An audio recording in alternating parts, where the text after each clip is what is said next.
السلام علیکم بابا جی۔ وعلیکم السلام۔ سائیں مجھے ایک بات سمجھ نہیں آتی، پرانے زمانے میں اتنی موٹی موٹی دیواروں کے قلعے کیوں بنائے جاتے تھے؟ اس کی کیا وجوہات تھی؟ بیٹا، پرانے دور میں جنگیں عام تھی اور باہر سے آنے والے دشمن ڈاکو اچانک بستیوں پر حملہ کر دیتے تھے۔ ایسے میں لوگ اپنی جان و مال کو محفوظ رکھنے کے لیے یہ قلعے بنائے جاتے تھے۔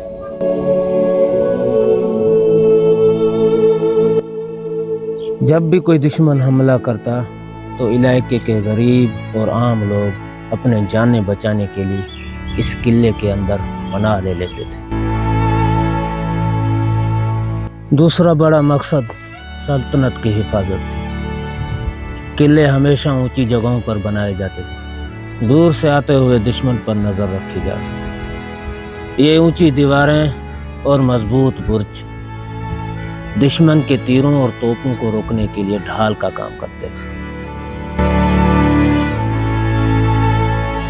اچھا، تو اس کا مطلب یہ ہے کہ یہ قلعے بادشاہوں کی رہائش کے لیے نہیں بنائے گئے تھے، بلکہ پورے علاقے کی حفاظت کے لیے بنائے گئے تھے۔